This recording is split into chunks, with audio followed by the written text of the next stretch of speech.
class. That's what that class competition is for. Then I give you breakfast.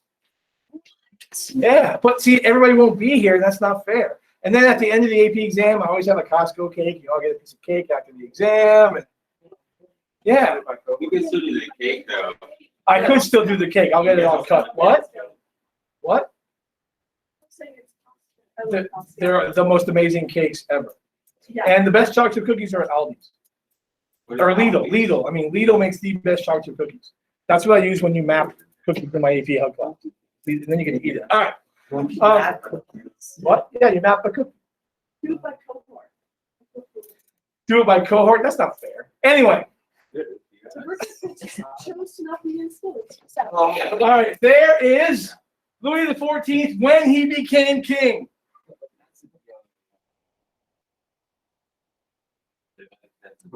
You must remember, makeup was a sign of wealth, and makeup was a male thing until the 20th century.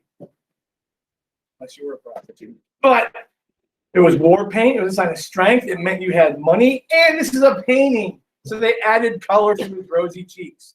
That is Louis XIV at 5. Now, I'm sure he's capable of making excellent decisions. Finger painting. Peanut butter and jelly sandwiches. Although he's the king of France, so he's probably eating foie gras at 5. But snails. Yummy. As long as there's enough garlic and butter, they're okay. They're okay. No, but seriously, how did France deal with child rulers? Do you not like them? Well, you can't have a 5-year-old running a country. So what they do? Did they chase him for like long time? What? Louis the 14th? No. By the way, Louis the 14th is the king who had someone arrested. Like the whole man in the iron mask thing is actual true story. But the guy who gets arrested and put in prison, it was under Louis the 14th. It's funny. My regular world history class, we're in the same spot. All right. Anyway, so this is what they did. Cardinal Jules Mazarin was appointed the chief minister. He's in charge of governing France until Louis XIV is old enough. The same thing happened. Who's Louis's father? Oh, the 13th. Derp. With him, because he was 9 or 12 when he ascended the throne, and they had someone else do it. If you've ever, no, you probably haven't. There's an early mid-90s movie, Three Musketeers. It's Charlie Sheen, pre-Charlie Sheen, and what's his name? The president in 24. Anyway, I don't know. But they have a boy king, and they have a guy who. So he's in charge until he's old enough. This is also why, because he was 5 years old, Louis XIV is the king of France for 72 years. What? How old is old enough? I don't know. I gotta think it's like 16-ish. Like, you can drive a car, you can rule a country. That's my motto. Okay. No, they didn't have cars. Dude, oh my God. Get out. No, I'm kidding. All right. No, they didn't have cars. I'm just saying. In America, how old do you have to be to run the country? Close. Close. 32. 36. 7. 36. 36. Should be like 13. To run the country? Well, they couldn't do any worse. Youngest president ever. Anybody? Kennedy. 42. Well, what's the wasn't Barack like, was he like the Barack was third youngest. Barack was second, and then Barack Obama is going to look like this till he's 90. Just gray hair, but just like, dude, I'm Barack Obama. And then Clinton was young too, ish. All right. So this could pose as an internal challenge, one would think.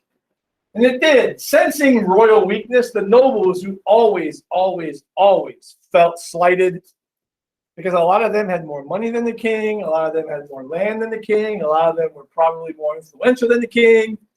They just had the wrong last name. They just weren't part of the right family. This led to the rebellion called the Fronde. and they hope to limit the royal power, not overthrow the monarchy. They like the monarchy. They just want the monarchy to have less power, to be a little more English, which you'll probably never hear a French person say. All right. Fronde equals sling, and the frondeur, or someone who wanted to limit the power of the king, keep it in a sling, kind of limit its ability, limit its freedom of movement. That's so French. That's just so unnecessary. All right. Look, they're camping. Anybody camp? Anybody go camping? Like, do you go camping? Like, Like before, like any time. ever? Yeah. Oh, yeah. Yeah. Okay. I didn't mean like tonight. No, I meant like ever. Okay. I've gotten to the point now where I want a cabin. That'd be so nice. Like, I still want the fire outside, cook outside. Like, I don't want it. Like, I don't want to go glamping. But I'm good. I've had enough ground sleeping. I want to buy my own mountain. Like for really cheap, but like 50 acres and like Mountain. some middle of I'm nowhere. gonna buy a mountain on the cheap. Yeah, Ooh, do you know what country actually did a feasibility study to discuss building a mountain? Probably. They were gonna make a mountain. Who has enough money to make a mountain? Saudi Arabia. Close. United Arab Emirates. Qatar. Yeah, Dubai. Yeah. Not. We're gonna build a mountain. Why? Why build a mountain? For rain. Yes. For rain. Rising air, falling air, rain. They're in a desert. Water is a nice thing. Build a mountain. That's pretty smart. It's very smart. It was also even too expensive for Dubai to build a mountain that would be large enough to affect weather. I mean, think of you're trying to affect the weather. Okay. So eventually the rebellion was crushed and Louis XIV vowed to control the nobility through absolute rule. Louis XIV is known as the Sun King because just as the sun is the center of the universe, because they know that now because of who? Magnifico. Oh, Galileo. Galileo. All right. I am the center of France. I'm the Sun King. I am the state. That was his motto. He loved being king. He controlled them in such a way. I am the Senate. That's right there. It's up there. What is it? Unlimited power. All right. Sith. Oh. All right. That's it. So internal issues, and by the way, these are just like the precursors to internal challenges in France. In fact, Louis XIV builds a really fancy house, and he keeps the nobles in his house. He gives them jobs, so you keep an eye on them. Keep your friends close, your enemies closer. All right. And one of the most important jobs was the levee, the morning routine. The king gets up, and you either hold the wash bin for his hands or the other bin for not his hands. Or you buckle his gold-encrusted shoes for him, or diamond-encrusted shoes. But you're there first thing in the morning. So if you want to get the king's attention, it was actually the job to have. And those jobs were the most sought-after jobs by the nobles. Rich people. Odd. All right. Changing social hierarchies. First question. Was es hierarchy? ¿Dónde está? No. What is a hierarchy? Like a system of power, like the people at the top have more money and more power. Okay, sure. It's a ranking system. Think of an old civilization with a hierarchy. What's the first one that comes to mind? The caste system in India, yeah, or the mestizo and the peninsulare system in the Americas with the Spanish. All right. Explain how social categories, roles, and practices have been maintained or changed over time. If you haven't picked up on this yet, change over time, continuity over time, muy importante. So here we go. And then this is it. And then we're like into revolutions, which is like my favorite part of the history of the world. All but agricultural revolution. And that's why it's such a large unit. It's like every possible, well, not every possible, that would be a lot. But anyway. So here we are. This is the Eurasian Land Empire circa 1700. There's our gunpowder. They're all gunpowder empires. So even in the 1700s, these empires are hanging on.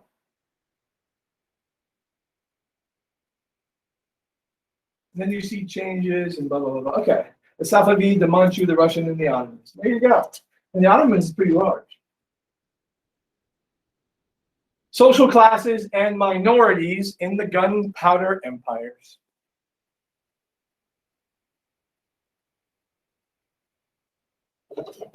And remember out there, questions are welcome and encouraged. Even if it's about work. It's just not about grades or due dates, because that's what calendars are. Who's that? Okay, what empire? Good. The Ottoman society was dominated by the ulama. Those are scholars, or the ulams, scholars of Islamic law, in government, and the janissaries in the military. Ooh, what were those? They were the Christian, they took the Christian ones. Right, the children. They took Christian children and made them part of their army. Good. Good.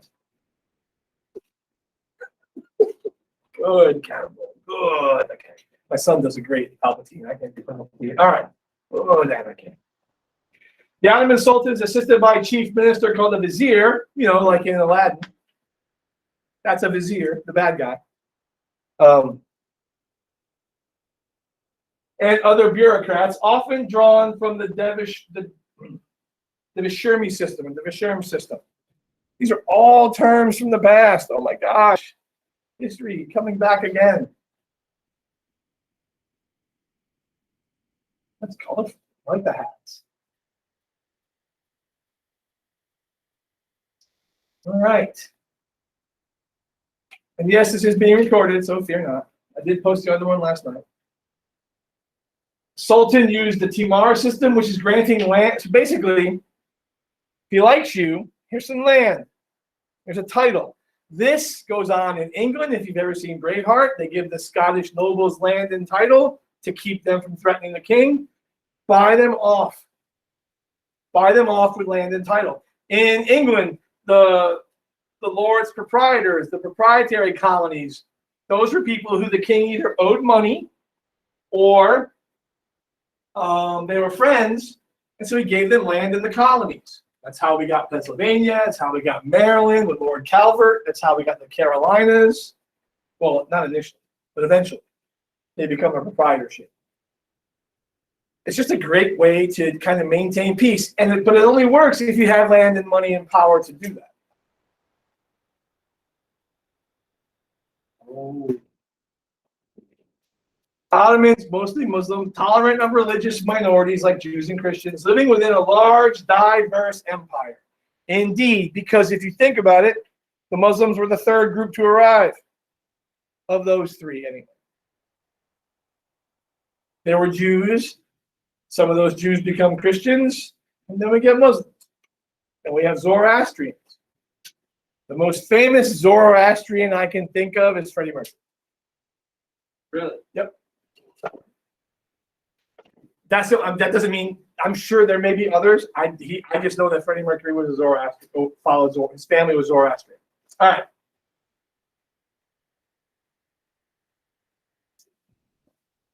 In 1492, Sultan Bayezid II permitted Jews to resettle in Istanbul when Spain drove them out. Okay, the Reconquista was when the Muslims, the Moors, that was the Muslim group in Spain. The Reconquista is when Philip II pushed the Muslims out.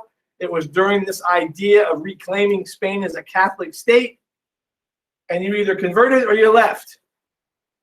And so Jews left. And it caused a lot of brain drain in Spain.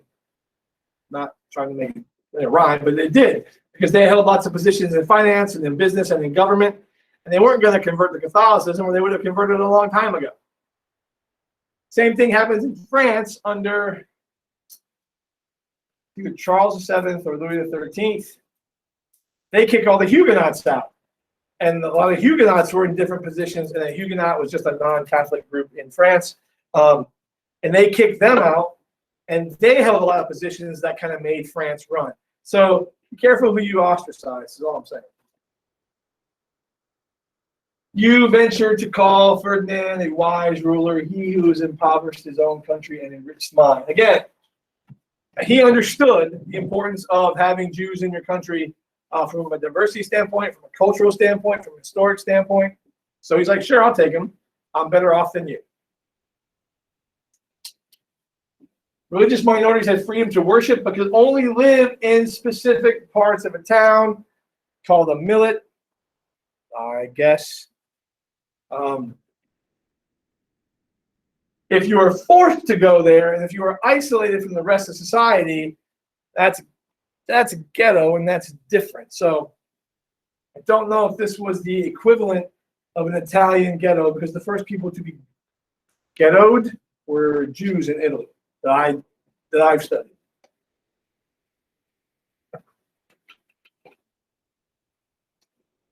Religious minorities paid additional tax. We know that, called the Iza, or the Jizya, and could not hold top positions. So I kind of get that.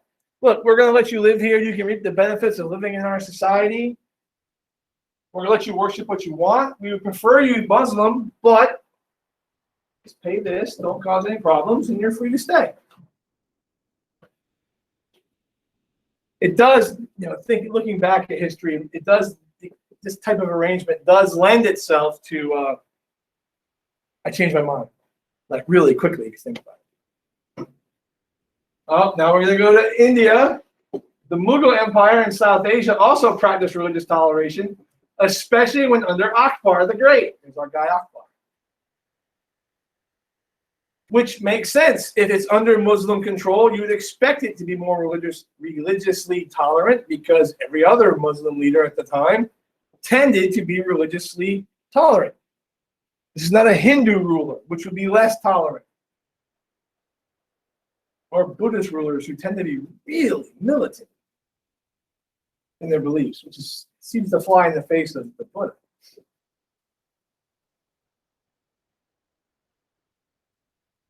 Oh, 1605, he died, so it's not like he was deposed. Okay. Akbar ended extra tax on non-Muslims, stopped pilgrimage tax on Hindus, and was tolerant of all faiths. So he went beyond the toleration of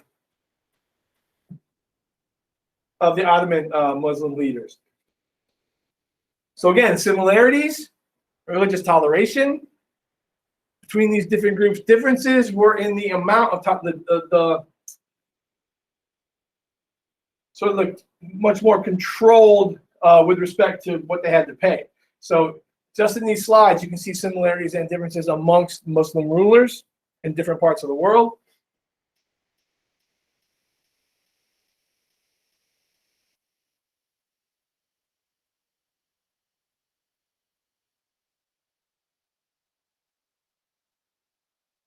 Pretty paintings.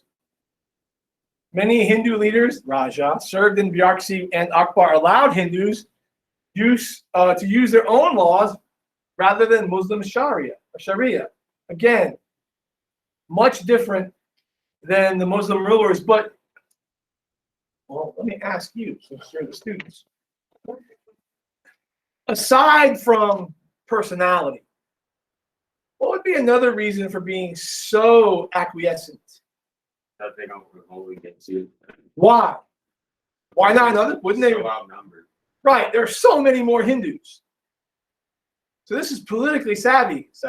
This is politically a smart move, but also he very well may have believed it. He's one of the people that I've come across in teaching this class that I will probably read about, and I'm not a big fan of biographies.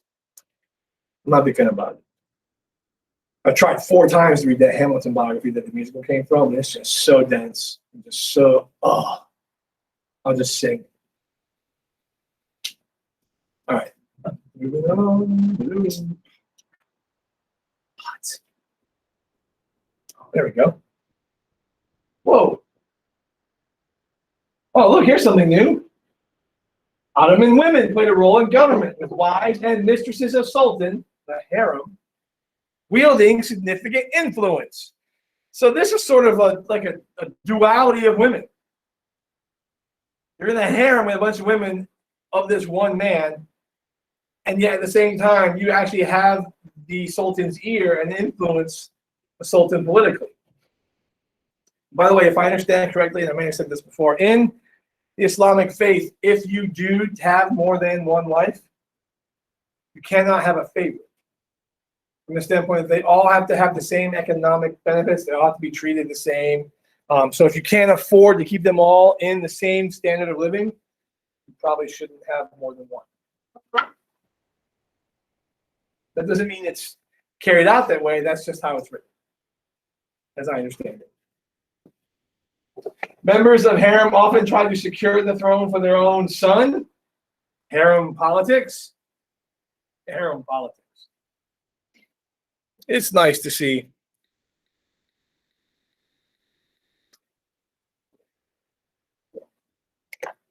All right.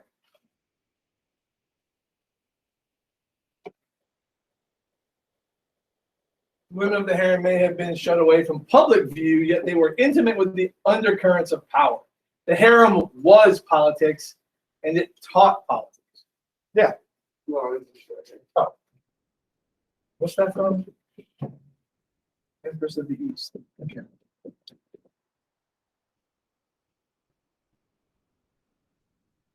Roxelana, taken from Eastern Europe as a child, sold into slavery, and forced to convert to Islam, wow, became part of Suleiman's harem. So there is Suleiman.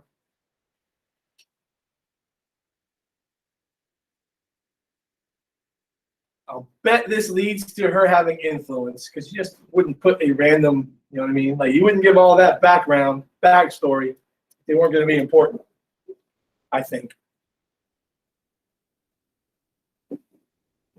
Roxanella's son, there it is, succeeded Suleiman, and she continued to influence decisions.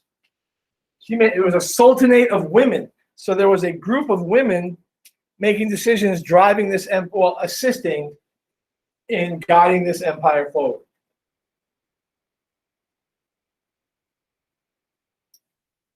It's very Roman sounding, which makes sense.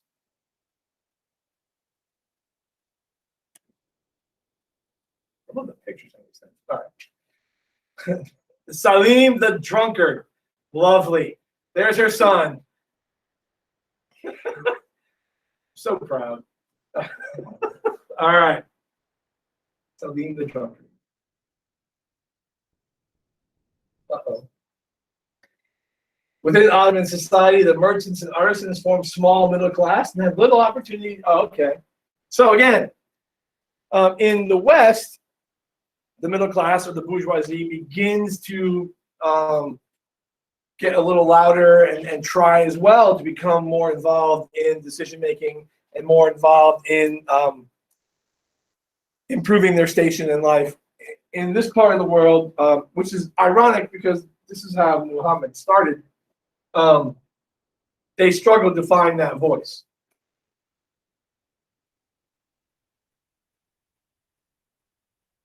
Sam, are you experiencing an earthquake? All right. Most people were poor peasants who paid high taxes to support the Ottoman government, same as everywhere else. The peasants pay the taxes to support the wealthy. In France, I'm sure this comes up in the revolutions, there are three groups of people: the first estate, second estate, third estate. The third estate is almost all the people. It's middle class on down to poor. They pay all the taxes. The church and the wealthy pay no tax in France. So you can see why the middle class might be upset.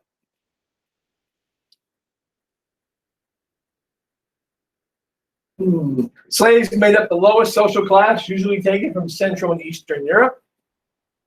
That's continuity for you.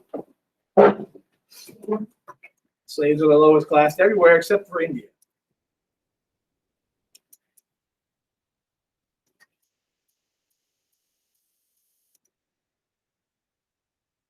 Barbary pirates from North Africa also provided slaves to the Ottomans.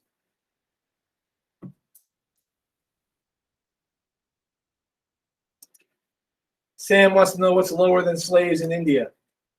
The dirty people. The dirty people. Okay, there's a name for them. The untouchables, good. Or the Dalit, yes, the untouchables. Everybody back then was dirty. Well, less so now. The Barbary pirates were also the first Muslim interaction with the United States government, because Thomas Jefferson, as president, had to deal with Barbary pirates in the 1800s. What? I like to remember that. Oh, cool. So there are the Barbary pirates. It's really easy to be a pirate when that's the bottleneck you have to deal with. That helps. Many people faced impressment. Impressment means being forced to serve on the ship. So I'll run and I'll capture these 5 guys and go make you serve on my ship. So sorry, so sad. In the Ottoman Navy, this was so successful, even the British did it, and they did it to us, which is one of the reasons for the War of 1812. They took American sailors and took them on their boats.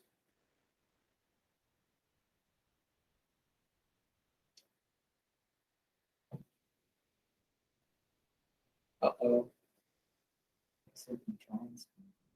Manchu power and conflicts in the Qing dynasty.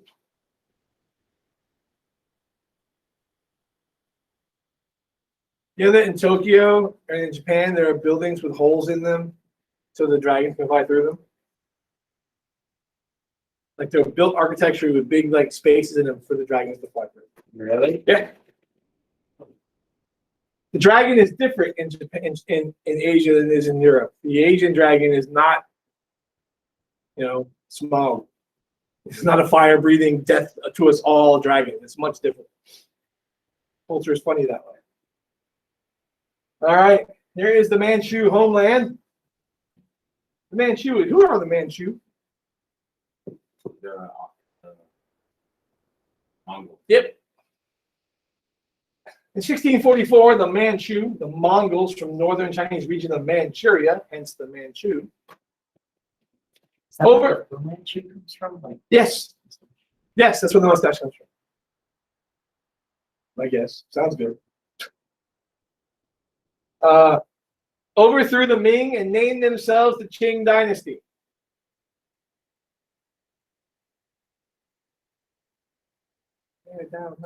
All right.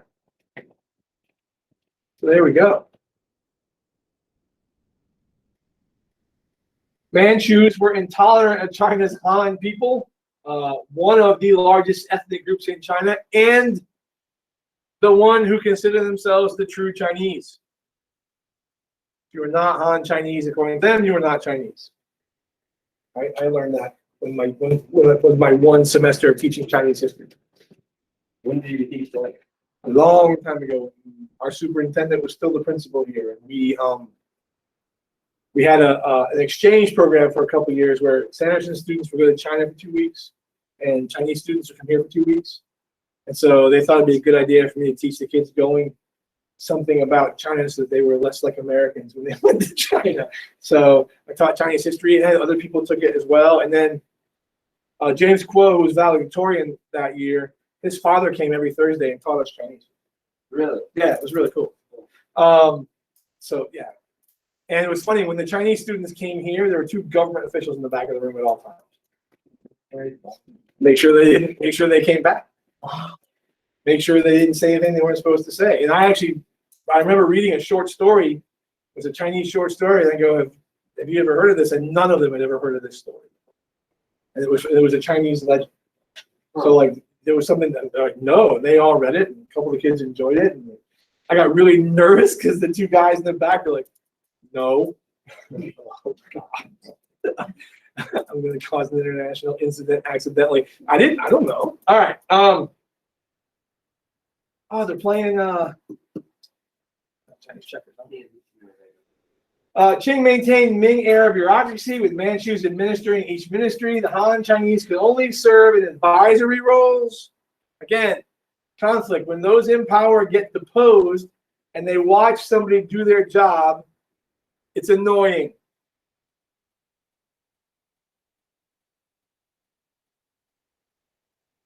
Qing rulers encouraged separation of Manchu and Han. They forbade intermarriage.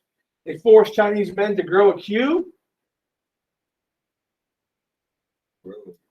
Hold on. I'm guessing the pronunciation. It's either the hair that's all shaved with or it's the facial. It's the look that you see in the stereotypical movie, 17th century movies. Okay. You just said it. Where? See? Yeah, that it's the ponytail. Yeah, they're all bald with one spot. Yep.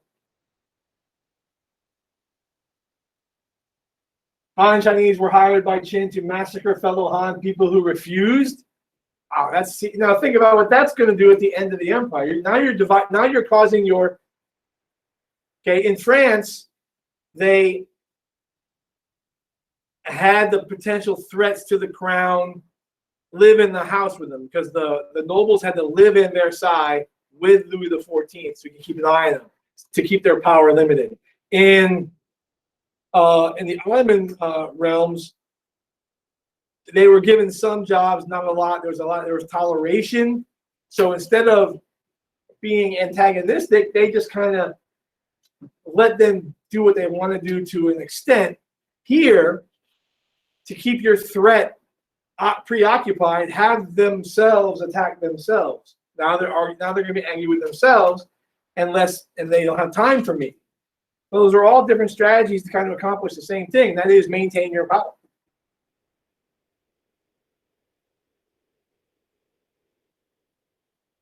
Han Chinese general Li Shangdong waged massacre in the city of Jiading, killing nearly everyone within 1 month. It's crazy.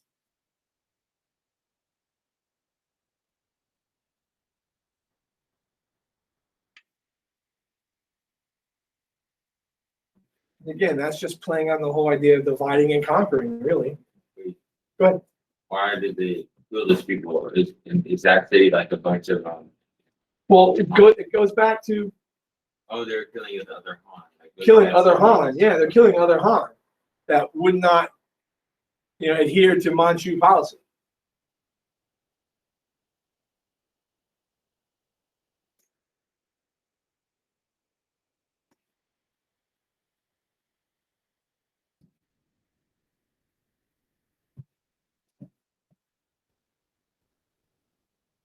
Oh, my. Oh, Jianjin. And then here, Han Chinese defector, Liu Yangzhu, wiped out an entire population between 74,000 and 100,000 people. So they're wiping out entire towns at the behest of the Manchu. And as that one passage said prior, the Manchu did not have a large army. They had Han people kill Han people.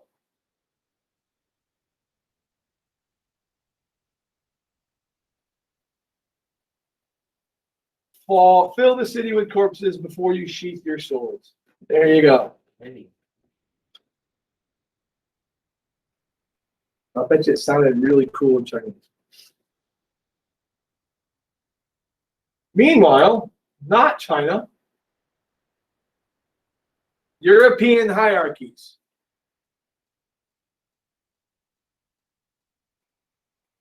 Oh, there's the king. Most European societies had similar social structures with the monarch and members of the royal family at the top. It's all an outgrowth of what medieval social structure? You remember? Anybody? What? Feudalism and manorialism, yes. The manorialism was the economic thing and feudalism was the political structure. Yes. King, lord, knight, peasant, serf. Because peasants and serfs are not the same. They're like fingers and thumbs. Peasants and serfs are all poor. They're all peasants, but a serf can't leave and a peasant can't. Well, this is like France. The nobility, or aristocracy, the next highest level, large landowners, special privileges, their land and title passed down from generation to generation. I guess it's primogeniture or whatever that is. Again, this is why Hans went looking for a wife. This is why Hans went to Arendelle. because he was the 12th. He was a 12th son. He's never going to see any of this. Go strike out on his own, take a whole kingdom. You know, loves an open door. All right. English nobility dominated the country through parliament, especially after the Glorious Revolution, that 1688 revolution when Charles left fearing for his head to mirror his brother Charles I.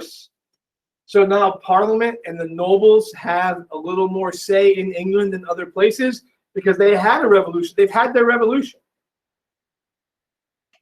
And they've put limits in place to control the power of the monarchy. That isn't, well, I'm sure it is in other places.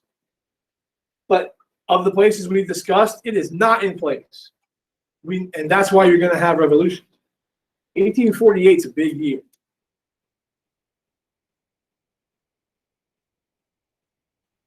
Nobles ran each of the 7 provinces in the Netherlands and worked collectively when necessary. There was no Dutch king. Fascinating. So they're a state with little city-states. They're all separate but come together when necessary. Sort of like the 13 colonies. And when necessary, they can make a decision together. I would probably assume for climatological or a weather catastrophe or a war or things of that sort. Tulip crash. Louis. French nobility lost power under King Louis XIV, who boasted, "L'État, c'est moi." I am the state. He shared power with no one. In fact, the entire time he was king, the Estates General, which is their Congress, never convened, ever. He didn't allow it. He made all the decisions because he's the son.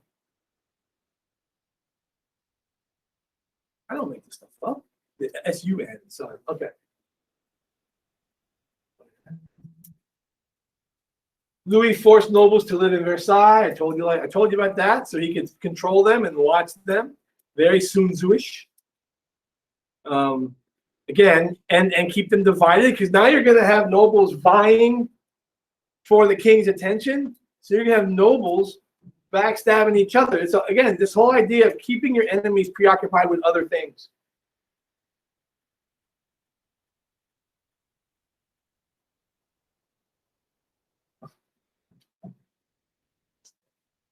I understand history and context and style. But whose idea was this? Like, what? Who woke up one day and said, "You know what? It's not poofy enough. I need more poof. I just tart me up." Like, who thought that? That's all I want to know. I mean, I get it. That's who they are and all, but I mean, now you have to wonder what they looked like in the Muslim kingdoms during the times of the Crusades, and how much of that came back, or so. And you gotta hope that this is not all wool, or good Lord. Yeah. All right. Life at Versailles was heavily regulated. There were court ceremonies. There was entertainment. There were spies, which prevented nobles from plotting against Louis. So there were always social gatherings. So they were always together as much as possible. I'm sure they spoke. Come on. I'm sure they sent text pigeons back and forth. Have an artist with you so you can Snapchat. Never mind. This thing on? Hello?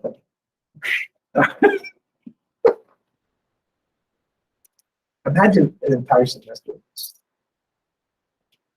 Dad jokes, just awesome. All right. And again, he looked to the right and to the left, not only upon the rising, but upon going to bed, and his meals, and passing through his apartments or his gardens.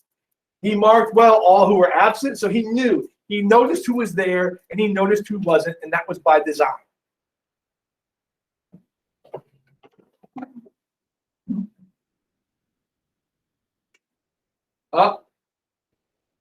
That's a Jew. That's a Jew hat. They began making them wear particular hats and things during. See, Jews were a widespread minority group in Europe that faced centuries of oppression at hands of Europe's largest and largely Christian population. Because remember, during this time period, it's still believed they're responsible for the death of Jesus. What? Is that making him bleed? No, I think it's keeping it on.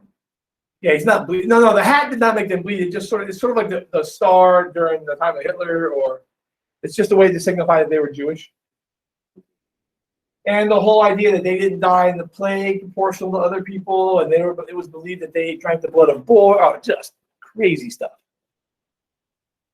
In the Holocaust and Genocide class that we offer, they get into the history of anti-Semitism. In 1492, Ferdinand and Isabella completed the Reconquista. They forced Muslim Jews out. That's how long it took. They're out. Jews need a place to go, either convert or leave. They're like, okay, I'm leaving. Deuces. Or I guess doses.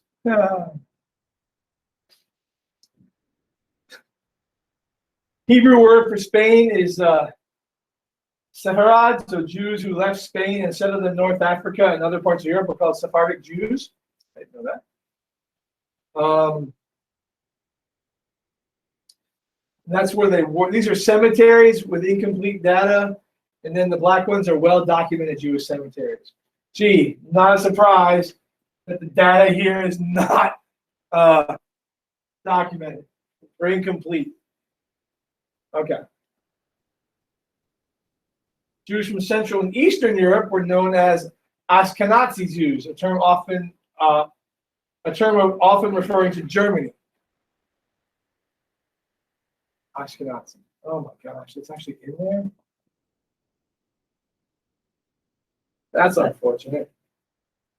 Oh, Oh, The Netherlands was the most tolerant, but anti-Semitism would decline during the was most tolerant. Okay, so they were tolerant, but they were still anti-Semitic. But even that kind of squelched and muted during the Enlightenment. And the Dutch were instrumental in housing and getting Jews out of Europe. Hello, Anne Frank was in the Netherlands, right? In Holland, I believe. She was in an attic in a Dutch house. Russian social classes. Russian nobles, called the boyars, traditionally resisted the centralization of power. They liked it decentralized because that meant where they lived, they would be the voice of authority. Yeah. is this a new section? It's now we're just moving on to the Russians. Oh. Yeah. It's not my bird. All right. It's a great bird. All right. Ivan IV, terrible, was not terrible in the beginning.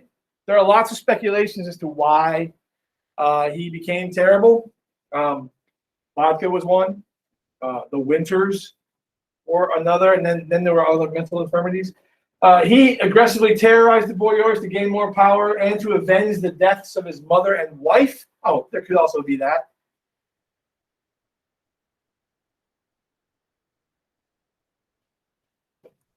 Who was with Peter the Great? 6'8", I think.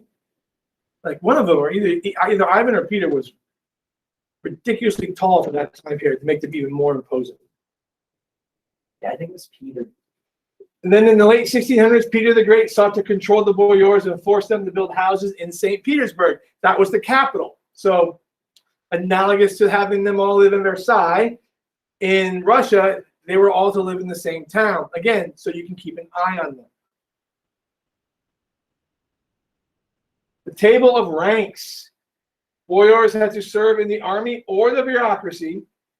The table of ranks disregarded noble title and rewarded those boyars who served the Tsar.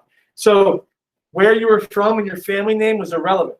If you were boyar, you had to serve in either the military or in the bureaucracy, in the government machinery. So you are like nobles. Yes, the boyars are the nobles of Russia, yes. They are your landed gentry. And notice that boyar must be pre-Peter the Great, because that is not Western-looking garb right there.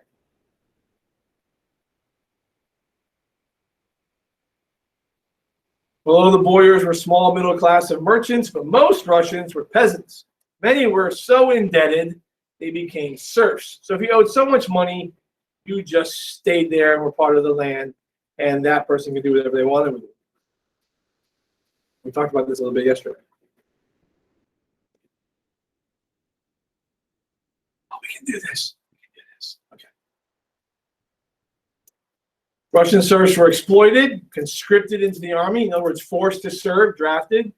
They were forced to work on state projects, road building. Since serfs existed up until the mid 1800s, railroad building.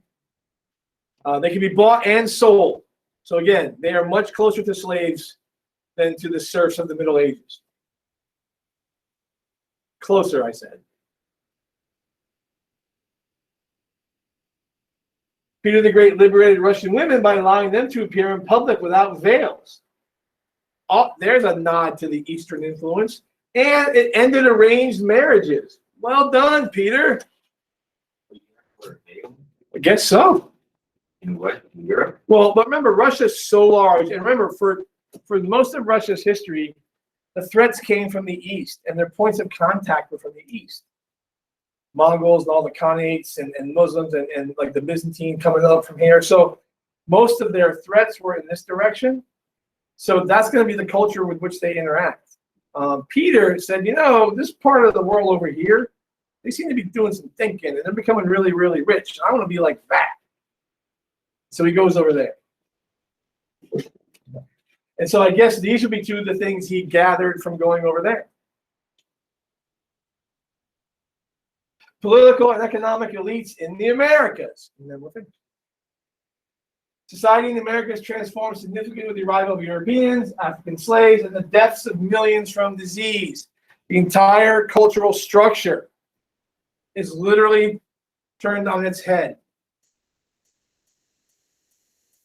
We know so little about the peoples of this half of the world because we never had a chance to figure it out because of disease more than anything else.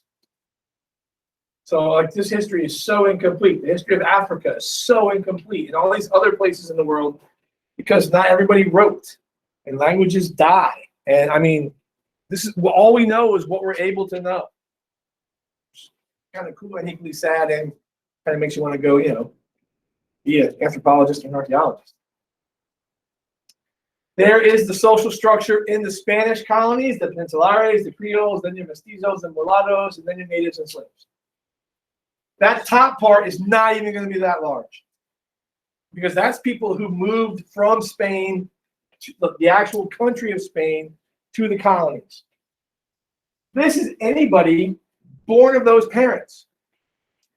So if your father or mother was a Peninsulare and they give birth to you with either another Spaniard or someone else, you're a Creole, and this is other races mixing native and black and others. So that's what those are. A social hierarchy called the casta system, sounds familiar, form based largely on skin color, and it remains in Latin America today. Although I don't know who has the gall to call themselves a Peninsulare in the Americas today. Mexico South.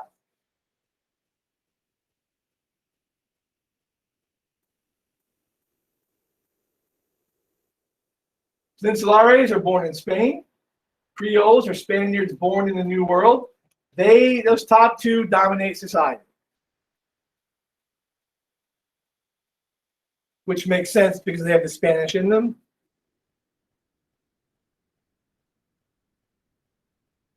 Why Creole? I find that interesting, especially if they're born of Spanish parents. Interesting. All right.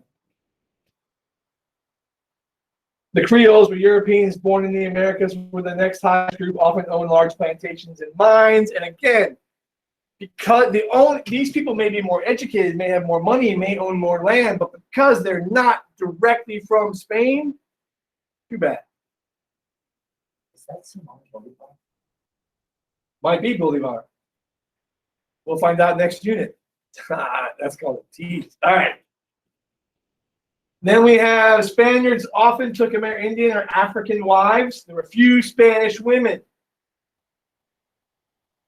And their children made the middle level status in the casta system.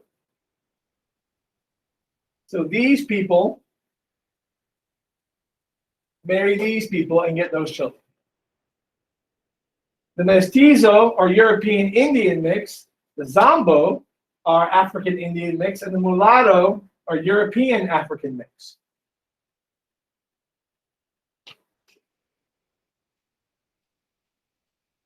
Dos más. Dos más.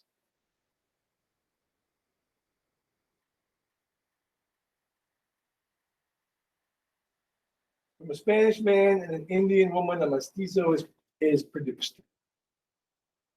From a black man and an Indian woman, a zombo is begotten. From a black man and a Spanish woman, a mulatto is begotten.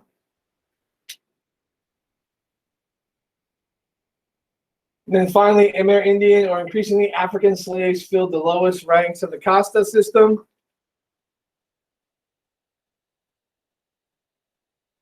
Very little social mobility, perhaps through marriage, and the poorest classes paid most of the taxes despite a lack of wealth.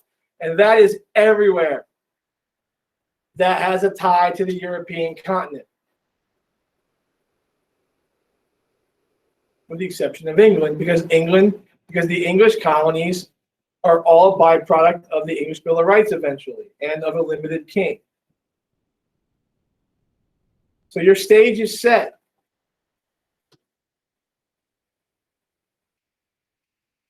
Finito. Whoa. Your stage is set. You have seen how exploration leads to economic change, political change, social changes, and how those change. Now they're all going to fester. These countries, these kings are going to get wealthier and wealthier and wealthier on the backs of everybody else. So to not expect revolution, like some of them, was unrealistic. But you also have to think as the way they treated the people just below them, how they either kept them in their houses or had them move to the same cities or had them fight amongst themselves, that they recognized an actual threat to their reign.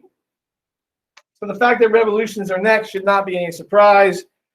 Thank you all for the week. I will see cohort C Monday for 5 days. No asynchronous day next week.